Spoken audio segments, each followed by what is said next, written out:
कर्म शब्द तीनों कर्म से जुड़ता है। संचित कर्म, क्रियमाण कर्म और प्रारब्ध कर्म, तीन हैं। कर्म के दो विभाग हैं, सत्कर्म, असत्कर्म। दोनों प्रायः प्राणियों से होते ही रहते हैं।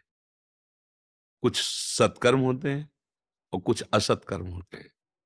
वही जन्म जन्मांतरों के कर्म जो इकट्ठा होते हैं उनको संचित कर्म कहते हैं।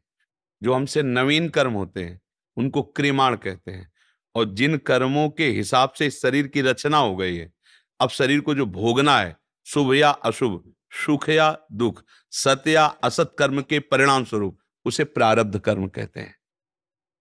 ये कर्म का विभाग है।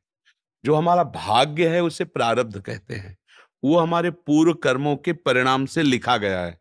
ये शरीर बनने के पहले जो संचित कर्म से विभाग निकाला गया, सत और असत का, उन दोनों से इस शरीर का निर्माण हुआ है।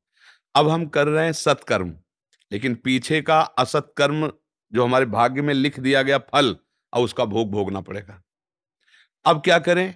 ऐसे सत्कर्म को करें जिससे इसका दंड हमें प्रभावित न कर पावे। मिलेगा तो शरीर में तो दंड आएगा, पर हम भजन के द्वारा, भगवान की प्रार्थना के द्वारा ऐसा बल प्राप्त करें कि उस दुख से हम इतना ना टूट जाएं कि हमारा जीवन भार लगने लगे। हम ऐसा भजन करें कि हमारा प्रारब्ध कर्म, संचित कर्म सब नष्ट हो जाए और हम भगवान को प्राप्त हो जाए। भाग्य कोई खास बात नहीं है मनुष्य जन्म में। भाग्य का मतलब पूर्व कर्मों का परिणाम। अब हम नए कर्म इतने जोर के करें कि वो परिणाम दब जाए तो बात बन जाएगी।